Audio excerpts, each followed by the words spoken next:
Pues el chemsex es el uso sexualizado de sustancias, y cuando hablamos de uso sexualizado de sustancias hablamos de contextos donde se utilizan drogas psicoactivas para tanto prolongar como intensificar las relaciones sexuales. Aquí hablaríamos de aspectos importantes como puede ser el uso de aplicaciones con geolocalización y bueno, entra dentro un poco de la cultura gay, aunque no sea exclusivo de hombres que tienen sexo con hombres, sino también de personas trans o personas no binarias. Mayoritariamente el perfil de personas que realizan esta práctica son hombres gays o hombres que tienen sexo con hombres. Cuando hablamos de chemsex, el uso de las sustancias es muy específico. Hablamos generalmente del uso de metanfetamina, que se le llama mefedrona. En Valencia también hay un uso muy generalizado de una sustancia que se llama alfa, y luego otras sustancias como sea el GHB o de manera residual pues cocaína u otras sustancias, pero fundamentalmente metanfetamina, mefedrona, GHB y alfa. La diferenciación un poco, ¿no?, de que este fenómeno esté circunscrito o que sea una práctica dentro del colectivo LGTB o dentro de los hombres que tienen sexo con hombres, es porque tiene mucho que ver con la cultura gay, ¿no? No hablaríamos de chemsex si hablamos de una pareja heterosexual que utiliza algún otro tipo de sustancias para mantener relaciones sexuales, o dentro del trabajo sexual el uso de determinadas sustancias como pueda ser la cocaína, el alcohol u otro tipo de drogas. Ahí no hablaríamos de chemsex. Hablamos de chemsex cuando está circunscrito a estas sustancias, a hombres que tienen sexo con hombres, dentro del uso generalmente de aplicaciones, en contextos de sexo que puede ser de consumir sexo entre dos personas, más de dos personas, incluso de manera individual, a través de webcam o este tipo de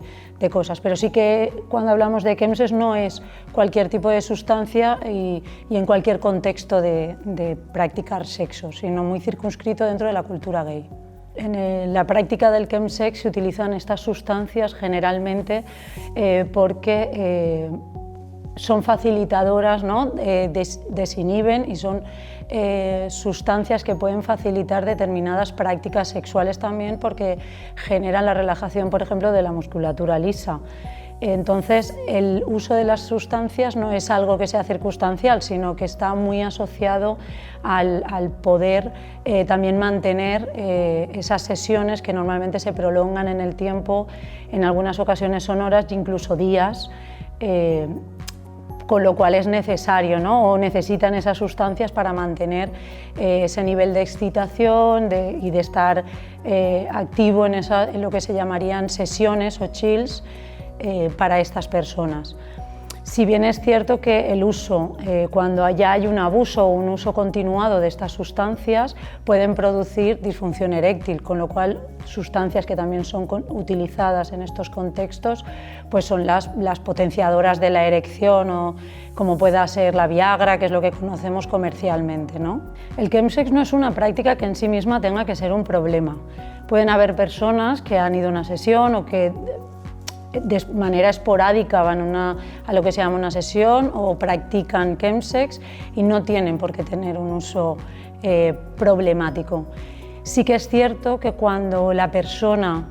empieza o ya no tiene un ocio diferente a este, cuando deja de hacer planes que hacía habitualmente, cuando sus grupos de referencia de amigos o de familiares, ¿no?, pasan a un segundo plano, cuando todos los fines de semana al final acabo haciendo esto, cuando acaba condicionando mi trabajo o no llego en condiciones o acabo teniendo absentismo laboral, ¿no? En todas estas situaciones podríamos identificar que la persona empieza a tener un problema. Según el tipo son sustancias altamente adictivas, con lo cual a veces no es necesario que pase mucho tiempo de que la persona tenga esta práctica para empezar a tener un problema, por el alto nivel de adicción que pueda tener sustancias como el alfa, por ejemplo.